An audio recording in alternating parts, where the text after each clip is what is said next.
한국에서 개발된 믹스커피는 커피, 프림, 설탕의 황금 비율로 전 세계 사람들의 입맛을 사로잡았을 뿐만 아니라 심지어 커피의 본고장인 유럽의 유명 바리스타들까지 매료시킨 우리의 자랑스러운 커피입니다.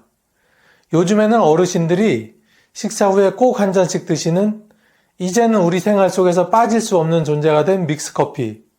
그런데 이런 믹스커피가 건강에는 정말 괜찮은 걸까요? 좋다는 말도 있고 나쁘다는 말도 있어서 정말 헷갈리시죠? 그래서 오늘은 믹스커피 속 커피, 설탕, 프림 성분이 우리 몸에 어떤 영향을 미치는지 하나씩 알아보도록 하겠습니다. 흔히들 믹스커피는 건강에 해롭다는 이야기가 많이 있는데요. 가장 큰 이유는 믹스커피 속의 프림 때문입니다. 프림에는 트랜스 지방이 포함되어 있는데 이 성분이 건강에 좋지 않다는 점이 문제입니다. 트랜스 지방은 혈관을 좁아지게 만들어 심혈관 질환을 유발할 가능성이 있습니다. 또한 콜레스테롤 수치를 높이고 동맥경화를 일으킬 위험도 높아지게 됩니다. 그리고 믹스커피에는 설탕도 일정량 포함되어 있는데 설탕을 과다 섭취하면 혈당이 급격히 올라갔다가 떨어지는 롤러코스터 현상이 발생하면서 인슐린 저항성이 생길 수 있습니다. 이런 과정이 반복되다 보면 결국 당뇨병으로 이어지는 거죠. 이렇다 보니 믹스커피가 건강에 좋지 않다는 말들이 나오게 된 겁니다. 하지만 이런 믹스커피 속 성분들이 오히려 건강에는 긍정적인 영향을 줄 수도 있다는 말 혹시 들어보셨나요? 믹스커피의 긍정적인 효능 첫 번째는 기억력 향상과 치매 예방입니다. 혹시 요즘 따라 깜빡깜빡 하는 일이 많아지셨나요? 현관문 앞에 멈춰서서 기억나지 않는 비밀번호 때문에 속상하신 적이 있으셨나요? 예전에는 이런 일이 없었는데 연세가 들면서 점점 기억력이 흐려지는 느낌이 들 때가 있습니다. 이럴 때마다 혹시 치매가 시작되는 건 아닐까 걱정이 되기도 하죠. 그럴 때는 믹스커피 한 잔을 드셔보세요. 믹스커피 속에 들어있는 카페인 성분이 기억력 유지에 도움을 준답니다. 사람이 무언가를 기억하고 집중하려면 도파민과 아세틸콜린이라는 신경 전달 물질이 활발히 움직여야 합니다. 그런데 연세가 들면 이 신경 전달 물질의 활동이 점점 둔해지면서 기억력이 떨어지고 집중력이 흐려지는 현상이 발생합니다. 이럴 때 카페인이 중요한 역할을 합니다. 카페인은 머리를 또렷하게 하고 집중력을 높여주며 뇌로 가는 혈액순환을 촉진해서 산소 공급을 원활하게 하고 신경세포를 보호하며 인지기능 저하를 늦추는 데 도움이 됩니다. 미국 알츠하이머 협회의 연구 결과에 따르면 하루 한두 잔의 커피를 마시는 사람들은 그렇지 않은 사람들보다 알츠하이머 발병 위험이 30% 이상 낮았다고 합니다. 즉 적당량의 카페인이 신경세포를 보호하는데 긍정적인 역할을 할 수 있다는 거죠. 하지만 여기서 중요한 것은 적당량을 지켜야 한다는 점입니다. 아무리 몸에 좋은 것도 너무 많이 섭취하면 오히려 독이 될 수 있습니다. 커피를 하루 5, 6잔씩 마시거나 늦은 밤까지 마신다면 오히려 불면증을 유발하고 신경이 예민해질 수도 있으니 주의하셔야 합니다. 두 번째는 혈당 관리와 콜레스테롤 관리입니다. 건강검진을 받을 때마다 의사 선생님이 콜레스테롤 수치가 높습니다. 또는 혈당 관리가 필요합니다. 라고 말씀하신 적이 있으신가요? 좋은 음식 먹고 운동해야 한다는 건 알겠는데 도대체 뭘 어떻게 해야 할까? 커피는 혈압을 올린다고도 하고 건강에 안 좋을 수도 있다고 하던데 믹스커피는 괜찮은 걸까? 이런 고민을 하고 계시다면 다음 내용을 주의 깊게 들어보세요. 믹스커피 속 커피 성분이 혈당과 콜레스테롤을 조절하는데 도움이 될 수 있다는 연구 결과가 발표된 적이 있습니다. 콜레스테롤과 혈당 수치는 우리 몸의 혈관 건강과 직결됩니다. 콜레스테롤 수치가 높으면 혈관이 좁아지고 딱딱해지면서 혈액순환이 원활하지 않게 되고 혈당 수치가 높아지면 혈관 벽이 손상되고 결국 당뇨병으로 이어질 위험이 커지게 됩니다. 특히 50대 이후에는 고혈압, 고지혈증, 당뇨병 같은 대사증후군이 한꺼번에 나타나는 경우가 많습니다. 그래서 이 두 가지 수치를 잘 관리하는 것이 건강을 유지하는 핵심 포인트가 됩니다. 그렇다면 믹스커피 속 어떤 성분이 혈당과 콜레스테롤 조절에 도움을 줄 수 있을까요? 믹스커피 속 커피에는 클로로겐산과 카페인이 들어있습니다. 이 두 가지 성분이 혈당과 콜레스테롤을 조절하는데 긍정적인 영향을 줍니다. 클로로겐산은 탄수화물이 혈당으로 변하는 속도를 늦춰주는 역할을 합니다. 즉 우리가 밥이나 빵을 먹었을 때 혈당이 갑자기 급상승하는 걸 막아주는 역할을 한다는 것이죠. 이 과정이 중요한 이유는 혈당이 갑자기 올라갔다 내려가면 인슐린 저항성이 생길 수 있기 때문입니다. 이 인슐린 저항성이 심해지면 당뇨병 위험이 높아질 수 있습니다. 미국 당뇨병학회 연구 결과에 따르면 하루 한두 잔의 커피를 마시는 사람들은 혈당 수치가 안정적이며 당뇨병 위험이 30% 낮아진 것으로 나타났습니다. 즉 적정량의 커피를 마시면 혈당 조절에 도움을 줄 가능성이 매우 높다는 것이죠. 콜레스테롤에는 좋은 콜레스테롤과 나쁜 콜레스테롤이 있습니다. 좋은 콜레스테롤은 혈관을 깨끗하게 유지하는 역할을 합니다. 반면에 나쁜 콜레스테롤은 혈관벽에 쌓여서 혈관을 좁아지게 만드는 원인이 됩니다. 그런데 믹스커피 속 카페인이 좋은 콜레스테롤을 증가시키고 나쁜 콜레스테롤을 낮추는데 도움을 줍니다. 즉 믹스커피 속 커피 성분이 혈관 건강을 지키는데 작은 도움이 될 수 있다는 뜻입니다. 우리 몸의 혈관을 집안의 수도관이라고 생각해 보세요. 시간이 지나면서 배관 속에 녹과 찌꺼기가 쌓이면 물이 원활하게 흐르지 못하겠죠? 마찬가지로 나쁜 콜레스테롤과 높은 혈당이 혈관 속에 쌓이면 혈액순환이 원활하지 않게 됩니다. 이 상태가 심해지면 심장병, 뇌졸중 같은 위험한 질환으로 이어질 수 있습니다. 하지만 커피 속 클로로겐산과 카페인이 이 찌꺼기를 제거하고 혈관을 더 깨끗하게 유지하는 역할을 해주기 때문에 적정량을 마시면 믹스커피가 혈관 건강을 보호하는데 도움을 줄 수도 있다는 이야기입니다. 세 번째는 간 건강입니다. 혹시 요즘 따라 몸이 무겁고 쉽게 피곤해지며 아무리 쉬어도 피곤이 쉽게 가시지 않나요? 예전에는 밤을 꼬박 새워도 끄떡 없었는데 요즘은 조금만 무리해도 기운이 없어. 이렇게 말씀하시는 어르신들이 주변에 정말 많으신데요. 이런 증상들은 간 건강과 관련이 있습니다. 우리가 먹은 음식과 몸속에 들어온 독소를 해독하는 장기가 바로 간인데요. 간이 제 역할을 하지 못하면 몸이 쉽게 피로해지고 면역력도 떨어지게 됩니다. 그런데 여기서 흥미로운 사실이 있습니다. 믹스커피 속 커피 성분이 간을 보호하는 역할을 할 수 있다는 연구 결과가 있다는 것이죠. 믹스커피를 적당히만 마시면 간 건강에 도움이 될 수도 있다는 이야기입니다. 간은 침묵의 장기라고 불립니다. 다른 장기들은 이상이 생기면 통증이나 불편함을 느끼면서 문제를 인식할 수 있지만 간은 심각하게 손상되기 전까지 특별한 증상을 나타내지 않는 경우가 많습니다. 그래서 간 질환이 발견되었을 때는 이미 손 쓸 수 없을 만큼 망가진 상태인 경우가 대부분입니다. 이렇다 보니 미리 예방하는 것이 무엇보다 중요합니다. 간 건강을 지키기 위해서는 술을 적게 마시고 균형 잡힌 식습관을 유지하며 규칙적인 운동을 하는 것이 가장 중요한 관리 방법입니다. 그리고 여기에 하나 더, 바로 믹스커피 한 잔입니다. 커피 속 항산화 성분은 간에서 발생하는 염증을 줄이고 간세포가 손상되는 것을 막아주는 역할을 합니다. 간 내 염증을 줄여 간 경변 및 간암 위험을 낮추고 간 효소 수치를 안정적으로 유지하여 간 기능을 보호합니다. 미국 국립보건원의 연구에 따르면 하루 한두 잔의 커피를 마시는 사람들은 간 경변 위험이 40% 이상 감소했다고 합니다. 즉 적당량의 커피를 섭취하는 것이 간 건강을 유지하는데 긍정적인 영향을 줄 수 있다는 것이죠. 네 번째는 체중 조절입니다. 혹시 어르신들 이런 고민 해보신 적 있으신가요?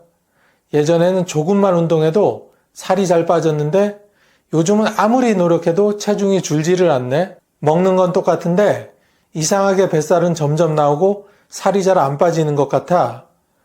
사실 나이가 들면 우리 몸의 에너지 소비량이 자연스럽게 줄어들면서 같은 양을 먹어도 살이 더 쉽게 찌게 됩니다. 이것은 바로 기초 대사량 감소 때문인데요. 젊을 때는 가만히 있어도 몸에서 에너지를 활발하게 소모하기 때문에 살이 쉽게 빠지지만 연세가 들면 몸이 에너지를 덜 소비하기 시작해서 조금만 먹어도 체중이 늘어나기 쉬워집니다. 그렇다면 이런 상황에서 믹스커피가 도움이 될 수 있을까요? 믹스커피 속에 클로로겐산이라는 특별한 물질이 포함되어 있습니다. 한 연구 결과에 따르면 클로로겐산이 체중 감량과 지방 분해를 촉진하는 역할을 한다고 합니다. 클로로겐산이 구체적으로 어떻게 체중 감량에 도움이 될까요? 클로로겐산은 우리 몸이 지방을 에너지로 태우는 과정을 촉진하는 역할을 합니다. 같은 양을 먹고 같은 운동을 하더라도 클로로겐산이 있으면 지방이 더 빨리 연소될 가능성이 높아지는 것이죠. 우리가 밥이나 빵 같은 탄수화물을 먹으면 몸에서 이를 분해해 포도당으로 변환한 후 에너지원으로 사용하는데요. 문제는 쓰고 남은 포도당이 지방으로 변해 몸에 축적된다는 점입니다. 이게 바로 살이 찌는 과정이죠. 그런데 클로로겐산이 이 과정을 조절해서 탄수화물이 지방으로 변하는 것을 어느 정도 막아주는 역할을 할 수 있습니다. 즉 먹는 것은 그대로여도 살이 덜 찌게 만들 수 있다는 것이죠. 미국 임상영양학회 연구 결과에 따르면 클로로겐산이 지방 흡수를 억제하고 체지방 감소를 촉진하는 효과가 있는 것으로 나타났습니다. 즉 믹스커피를 적당히 섭취하면 체중 조절에 긍정적인 영향을 미치게 됩니다. 하지만 단순히 믹스커피만 마신다고 살이 빠지는 것은 아닙니다. 운동과 건강한 식습관을 병행할 때 믹스커피가 체중 조절에 도움을 줄 수 있는 보조적인 역할을 한다는 점을 꼭 기억하셔야 합니다. 5번째는 노화 방지와 세포 보호입니다. 혹시 거울을 볼 때마다 주름이 늘고 피부 탄력이 예전 같지 않다고 느끼신 적이 있으신가요? 또는 예전보다 피곤이 쉽게 쌓이고 감기도 자주 걸리는 것 같다는 생각이 드셨나요? 이런 변화는 단순히 겉으로 보이는 노화뿐만 아니라 우리 몸속 세포들도 함께 늙어가고 있다는 신호일 수 있습니다. 사실 노화는 자연스러운 현상이지만 그 속도를 조금이라도 늦출 수만 있다면 얼마나 좋을까요? 여기서 주목해야 할 것이 바로 항산화 작용입니다. 우리 몸에서 매일 활성산소라는 물질이 만들어지고 있습니다. 이 활성산소는 적당히 있으면 세균과 바이러스를 제거하는 역할을 하지만 너무 많아지면 오히려 정상세포를 손상시키고 노화를 촉진하는 원인이 됩니다. 쉽게 말해 활성산소가 많아질수록 우리 몸의 세포들도 빠르게 늙어간다는 것이죠. 그렇다면 이 활성산소를 줄이는 방법은 없을까요? 바로 앞에서 말씀드린 항산화 물질이 풍부한 음식과 음료를 섭취하는 것이 해결책이 될 수 있습니다. 믹스커피 속에는 강력한 항산화 물질이 포함되어 있습니다. 대표적으로 폴리페놀과 클로로겐산이라는 성분이 있는데요. 이 두 가지 항산화 성분은 활성산소를 제거하는 역할을 합니다. 즉 믹스커피를 적당히만 드신다면 세포가 손상되는 것을 막아 노화 속도를 늦출 수 있다는 것이죠. 국제노화연구소 연구에 따르면 폴리페놀이 풍부한 커피를 꾸준히 섭취한 사람들은 세포 노화 속도가 평균 15% 이상 늦춰졌다고 합니다. 커피 속 항산화 성분이 세포가 더 오래 건강하게 유지될 수 있도록 돕는 역할을 한다는 것이죠. 그렇다면 어떻게 마셔야 건강에 좋은 영향을 줄 수 있을까요? 믹스커피에 계피가루를 살짝 추가해서 드시면 혈당 조절 효과가 더욱 높아집니다. 계피에는 혈당을 안정적으로 유지하는 데 도움을 주는 성분이 들어있기 때문에 믹스커피에 조금만 첨가해도 혈당 조절 효과를 극대화할 수 있습니다. 그리고 믹스커피는 하루 한두 잔 정도만 마시는 것이 가장 건강한 방법입니다. 혈당을 조절하고 치매를 예방하며 심혈관 건강까지 두루두루 챙길 수 있는 계피. 하지만 계피를 먹고 간이 망가지고 빈혈이 생기며 심하면 알레르기로 쇼크사할 수도 있다는 사실 혹시 들어보셨나요? 오늘 영상에서는 향신료로서의 계피보다는 약재로서의 계피의 효능과 부작용, 그리고 효능을 2배로 올려주는 찰떡궁합식품과 절대 같이 먹으면 안 되는 상극인 식품에 대하여 자세히 알아보도록 하겠습니다. 계피의 역사는 무려 4000년 전으로 거슬러 올라갑니다. 고대 이집트에서는 계피를 미라의 방부제로 사용했고, 로마 시대에는 계피가 금보다 비싼 향신료였으며, 중세 유럽에서는 계피가 전염병 치료제로 쓰이기도 하였습니다. 그런 계피에는 도대체 어떤 효능이 있기에 이렇게 귀한 대접을 받았던 걸까요? 우리가 흔히 계피라 부르는 것에는 사실 두 가지 종류가 있답니다. 첫 번째는 중국, 인도네시아, 베트남 등에서 주로 생산되는 카시아 계피입니다. 카시아 계피는 짙은 젓갈색에 껍질이 두껍고 단단하며 그 맛은 강하고 매콤한 게 특징입니다. 그리고 두 번째는 실론 계피라고 부르는 것으로 주로 스리랑카에서 생산되며 색깔은 밝은 갈색이고 껍질은 얇고 부드러우며 그 맛은 달콤하고 순한 편입니다. 지금 설명드린 이 둘 사이에는 중요한 차이가 하나 있는데요. 카시아 계피에는 쿠마린이라는 성분이 많이 들어있어서 과다 섭취 시 간에 무리를 줄 수 있습니다. 반면 실론 계피는 쿠마린 함량이 낮아서 좀 더 안전하게 드실 수 있는 게 특징입니다. 그럼 지금부터 계피에는 어떤 성분이 들어있는지 본격적으로 알아보도록 하겠습니다. 대표적인 계피의 성분은 바로 시나믹 알데히드입니다. 시나믹 알데히드는 계피 특유의 달콤한 향과 맛을 내는 성분인데요.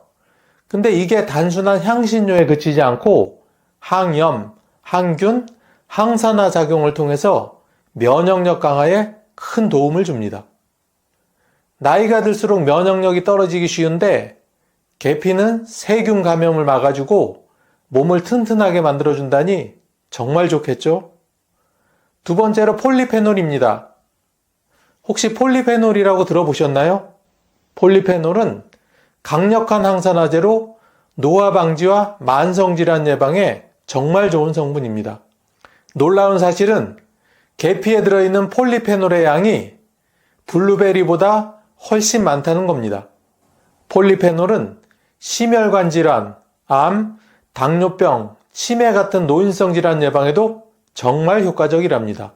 세 번째는 쿠마린입니다. 여기서부터는 주의가 좀 필요한데요. 쿠마린은 혈액순환을 도와서 좋은 성분이긴 한데 과다 섭취하면 간 독성을 유발할 수 있습니다. 앞에서 이미 언급했듯이 특히 카시아 계피에 이 쿠마린이 많이 들어있기 때문에 카시아 계피를 드실 때는 섭취량을 적절히 조절하는 게 정말 중요합니다. 네 번째는 에센셜 오일입니다. 계피에는 다양한 에센셜 오일이 포함되어 있는데요. 이 오일들은 소화 촉진, 위장 건강, 그리고 기분 안정에 도움을 준답니다.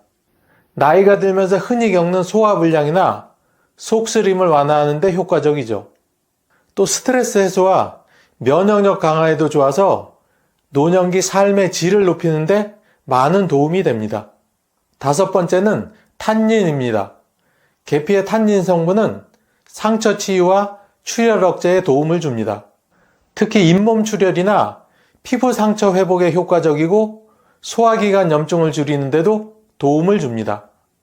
마지막 여섯 번째는 섬유질과 비타민입니다. 계피에는 식이섬유, 비타민 A, 비타민 K, 칼슘, 철분, 마그네슘 같은 영양소가 잔뜩 들어 있습니다. 칼슘과 비타민 K는 뼈 건강에 좋고 철분은 빈혈 예방에 효과적이랍니다. 또한 식이섬유는 장 건강을 개선해서 변비 예방에도 도움이 됩니다. 이제 계피가 어떤 효능이 있는지 자세히 하나씩 알아보도록 하겠습니다. 우리가 흔히 짐작하는 것보다 계피의 효능은 정말 다양하고 놀랍습니다. 첫 번째, 혈당 조절 및 당뇨병 예방. 계피는 인슐린 민감성을 높여서 혈당 수치를 안정화시키는데 효과적입니다. 특히 제2형 당뇨병 환자에게 매우 효과적입니다. 노년기에는 혈당 조절 능력이 떨어지기 쉬운데 계피를 꾸준히 섭취하면 혈당 급상승을 방지하고 당뇨 합병증도 예방할 수 있습니다. 두 번째는 치매 예방 및 뇌 건강 증진입니다. 계피는 뇌 기능을 보호하고 기억력 향상에도 도움을 줍니다. 계피에 포함된 콜린이라는 성분은 신경 전달 물질 합성에 필수적인데요. 이게 뇌 기능을 촉진하고 치매 예방에도 도움을 준답니다. 또한 계피 향을 맡는 것만으로도 인지 기능이 개선되고 집중력이 향상된다는 연구 결과도 있을 정도입니다. 나이가 들면서 생기는 깜빡깜빡하는 기억력 저하 문제를 계피로 예방해 보세요. 세 번째는 심혈관 건강 증진입니다. 계피는 콜레스테롤 수치를 조절하고 혈압을 낮추는데 많은 도움을 줍니다. 나쁜 콜레스테롤, 즉 LDL과 중성지방을 줄이고 좋은 콜레스테롤, 즉 HDL은 유지하거나 증가시켜 줍니다.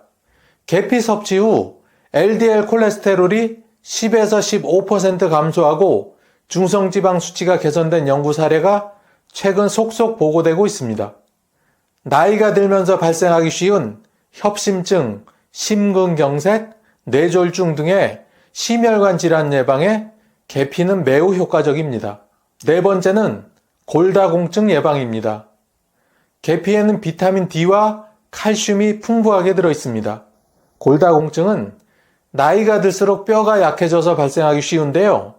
계피의 비타민 D는 칼슘 흡수를 도와서 뼈 건강을 유지하고 골다공증 예방에 도움을 줍니다.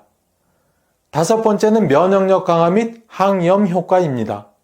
계피는 강력한 항산화제로 작용해서 면역력 강화와 염증 완화에 효과적입니다. 나이가 들수록 면역력이 약해지고 염증성 질환에 취약해지는데요. 계피는 자연스럽게 면역력을 높여주고 만성염증을 억제하는 데 도움을 줍니다. 마지막 여섯 번째는 소화 촉진 및 위장 건강 개선입니다. 나이가 들은 어르신들은 소화 기능이 저하되기 쉬운데요. 이럴 때 계피를 드시면 계피가 소화 효소의 분비를 촉진해서 소화불량, 복부 팽만감, 변비 같은 증상을 완화하는데 매우 효과적입니다. 이렇게 몸에 좋은 계피도 주의해야 할 부작용이 있으니 하나씩 천천히 알아보겠습니다. 참, 아직까지 구독과 좋아요를 누르지 않은 분이 계시다면 한번 꾹 하고 누르시고 계속 영상을 시청해 주세요. 구독과 좋아요를 누르시면 여러분께 건강과 행운이 늘 함께 하실 겁니다. 몸에 좋다고 계피를 과하게 섭취하거나 잘못 섭취하면 오히려 부작용이 생길 수 있습니다. 특히 노년층은 계피 섭취 시 주의해야 할 점들이 정말 많은데요. 첫 번째는 간 손상의 위험입니다. 계피의 쿠마린 성분은 혈액순환을 도와주지만 과다 섭취 시 간 독성을 유발할 수 있습니다. 특히 카시아 계피에는 쿠마린이 다량 함유되어 있어서 간 기능이 약한 노년층에게는 주의가 필요해 보입니다. 그래서 계피를 섭취할 때는 실론 계피와 카시아 계피를 잘 구분하고 특히 카시아 계피를 드시는 분들은 적정 섭취량을 꼭 지켜주셔야 합니다. 두 번째는 혈액 응고 문제입니다. 계피의 쿠마린 성분은 혈액을 묽게 하는 효과가 있습니다. 그래서 심혈관 질환 예방에 좋지만 항응고제를 복용 중인 분에게는 오히려 출혈 위험이 커질 수 있습니다. 코피, 잇몸 출혈, 멍이 쉽게 드는 현상이 나타날 수 있고 심한 경우 내부 출혈로 이어질 위험도 있습니다. 또한 수술을 앞둔 분들이나 출산 예정인 산모라면 계피 섭취를 일시적으로 중단하고 의사와 상담하는 것이 좋습니다. 세 번째는 알레르기 반응입니다. 계피는 일부 사람들에게 심한 알레르기 반응을 일으킬 수 있습니다. 입술, 혀, 목구멍이 간지럽거나 따끔거릴 수 있고 두드러기, 피부 발진, 심한 경우 호흡곤란이나 아나필락시스 쇼크로 사망에까지 이를 수 있으니 특히 주의해야 합니다. 네 번째는 저혈당증 유발 가능성입니다. 계피는 혈당을 낮추는 데 효과적이지만 당뇨병 환자가 혈당 강화제나 인슐린과 함께 계피를 섭취하면 오히려 저혈당에 빠질 위험이 있으니 특히 주의해야 합니다. 현기증, 식은땀, 두근거림 등이 나타날 수 있으니 당뇨병 환자는 계피 섭취 시 혈당 수치를 정기적으로 체크하고 필요시 반드시 의사와 상담하는 것이 중요합니다. 그럼 지금부터는 계피가 어떤 식품과 찰떡궁합인지 하나씩 알아보도록 하겠습니다. 첫 번째는 꿀입니다. 계피와 꿀의 조합은 고대부터 전해 내려오는 건강의 비법입니다. 이 두 가지를 함께 먹으면 면역력 강화와 항산화 효과가 배로 증가합니다. 계피는 강력한 항산화제로 염증을 줄이고 면역 체계를 강화하는 데 도움을 줍니다. 꿀은 천연 항균제로 감기나 목감기에 좋고 면역력을 높이는 데 탁월합니다. 이 두 가지를 함께 섭취하면 세균 감염을 막고 몸의 자연 치유력을 높여줘서 감기 예방, 피로 회복, 소화 촉진에 큰 도움이 됩니다. 특히 환절기나 겨울철 면역력이 떨어지기 쉬운 시기에 계피 꿀차를 마시면 감기 걱정 없이 따뜻한 겨울을 보낼 수 있답니다. 따뜻한 물에 계피가루 2분의 1티스푼과 꿀 1스푼을 넣어 계피 꿀차로 마셔보세요. 토스트나 요거트 위에 계피와 꿀을 뿌려 먹어도 맛과 건강을 동시에 챙길 수 있습니다. 두 번째는 오트밀입니다. 계피와 오트밀의 조합은 혈당 조절과 포만감 유지에 정말 탁월합니다. 계피는 혈당을 안정화하고 인슐린 민감성을 높여 당뇨 예방에 좋고, 오트밀은 식이섬유가 풍부해서 소화를 돕고 혈당 수치를 천천히 올려줍니다. 이 두 가지를 함께 먹으면 혈당 스파이크를 방지하고 포만감이 오래 유지돼 체중 관리에도 도움이 됩니다. 특히 아침에 계피와 오트밀을 함께 먹으면 하루 종일 혈당이 안정되고 폭식을 방지할 수 있어 다이어트에도 효과적입니다. 아침 식사로 오트밀에 계피가루를 2분의 1티스푼 정도 뿌려 드셔보세요. 여기에 바나나나 베리류, 견과류를 추가하면 영양도, 맛도 업그레이드 됩니다. 세 번째는 요거트입니다. 계피와 요거트의 조합은 소화 기능을 촉진하고 장 건강을 개선하는데 큰 도움이 됩니다. 계피의 항균 성분은 장내 유해균을 억제하고 요거트의 프로바이오틱스는 장내 유익균을 증가시켜 소화 건강을 강화합니다. 이 조합은 변비 예방, 장내 환경 개선, 면역력 강화에 매우 효과적입니다. 특히 나이가 들면서 소화 기능이 약해지신 부모님이나 어르신들께 정말 좋은 조합이겠죠? 플레인 요거트에 계피가루 2분의 1티스푼을 섞어 먹어보세요. 꿀이나 견과류, 과일을 추가하면 더 맛있고 영양도 풍부해집니다. 계피가 건강에 좋은 건 맞지만 잘못된 식품과 함께 섭취하면 오히려 부작용이 생길 수 있습니다. 지금부터는 계피와 절대 먹지 말아야 할 상극인 식품들을 하나씩 알아보겠습니다. 첫 번째는 감입니다. 계피와 감의 조합은 위장장애를 유발할 수 있습니다. 계피의 성분과 감에 들어있는 탄닌이 만나면 위장에서 소화가 잘 안되고 덩어리, 즉 위석이 형성될 수 있습니다. 이 덩어리가 위장 결석을 유발하거나 심한 경우 소화불량, 복통, 심지어 장 폐쇄까지 일으킬 수 있습니다. 소화 기능이 약한 노년층이나 위장 질환을 앓고 계신 분들은 계피와 감을 함께 섭취하지 않는 것이 건강에 좋습니다. 감과 계피를 같은 시간대에 먹는 것은 피하시고 최소 2-3시간의 간격을 두고 드시는 것이 안전합니다. 두 번째는 우유 및 유제품입니다. 계피와 우유, 치즈 같은 유제품을 함께 먹으면 영양소 흡수가 오히려 방해될 수 있습니다. 우유와 치즈에 있는 칼슘이 계피 속 철분과 결합해 철분 흡수를 방해하고 빈혈을 유발할 수 있습니다. 특히 철분 결핍이 있는 분들이나 빈혈이 걱정되는 분들은 계피와 유제품을 같은 시간대에 섭취하지 않는 것이 좋습니다. 계피와 유제품을 함께 섭취하고 싶으시다면 2-3시간의 시간차를 두시고 천천히 드시는 것이 좋습니다. 세 번째는 녹차입니다. 계피와 녹차의 조합도 주의가 필요합니다. 녹차에 들어있는 카테킨과 탄닌 성분이 계피 속 철분과 결합해 철분 흡수를 크게 떨어뜨립니다. 이로 인해 빈혈이 생길 수 있고 이미 빈혈이 있는 분들은 증상이 더 심해질 수 있습니다. 빈혈이 있거나 임산부, 노년층 등 철분 섭취가 중요한 분들은 계피와 녹차를 함께 섭취하지 않는 게 좋습니다. 녹차와 계피를 함께 섭취할 때도 앞에 설명드린 다른 식품과 마찬가지로 한두 시간의 간격을 두면 철분 흡수 방해를 줄일 수 있습니다.